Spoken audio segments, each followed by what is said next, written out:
I'm a professional artist and some days I can't paint.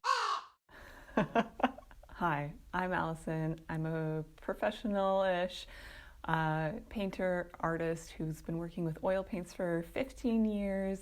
I've shown across Canada and the United States, and I have a Bachelor of Fine Arts and a Master's of Fine Arts degree. And sometimes, often, my paintings don't turn out the way that I want them to. So here's a few tips and tricks that can help you overcome these problems that I deal with regularly. First, let me tell you about this piece I'm working on.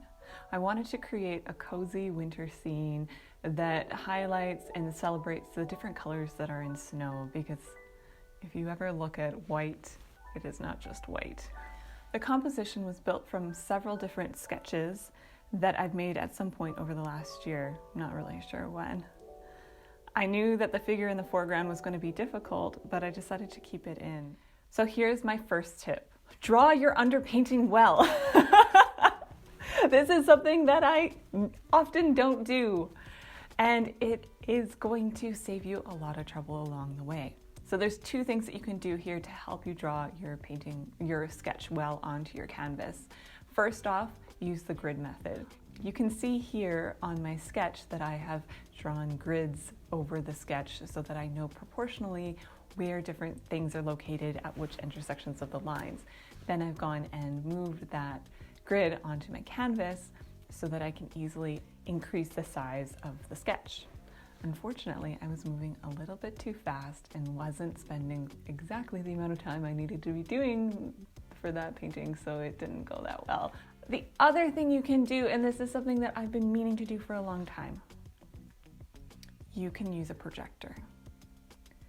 Now, I know some people are going to go, Allison, I hate projecting my work. It feels stale, it feels stagnant, it feels like, I don't know, cheating or something. Well, guess what? It's not cheating. Make things easier on yourself. If you've got access to a projector, there is no harm in projecting up your sketch onto your canvas, and it's something that I am thinking about purchasing for my studio because I run into sketch to painting issues often. Tip number 2, consider your palette.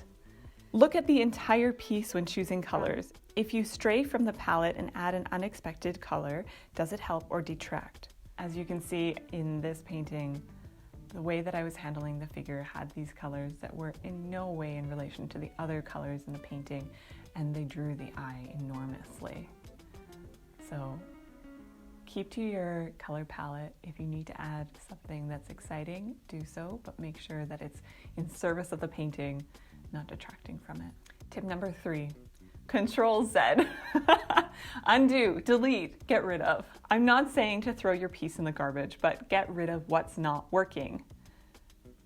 Scrape away or rub away the area that's not working. If your paint is too dry or acrylic, then paint over the area with the color of your canvas, white, or with whatever color your background is, and start fresh. Sure, there might be traces of your old work, but that's a beautiful part of the history of the painting and something to celebrate. So don't worry about that. Tip number 4, have a long look at your work. Ask yourself, what do I want to say with this piece? What's working? What am I most excited about?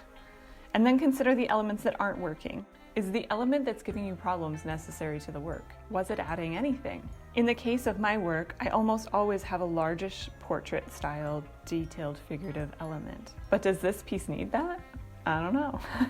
Tip number 5, take what works and leave what doesn't. This piece is a cozy celebration of the onset of winter and snow. I'm using it to explore my excitement for winter activity. While my work usually does have a detailed face, it doesn't mean that this piece needs to have it. And I'm excited to explore what can now be in that corner of the piece, if anything.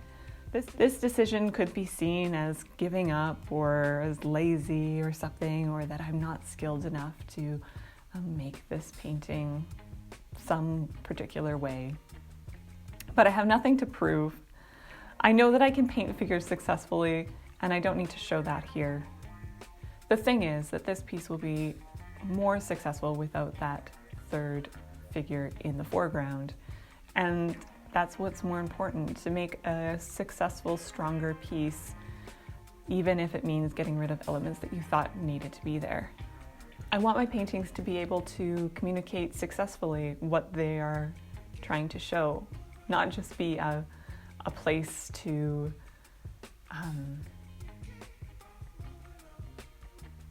like show off skills or something.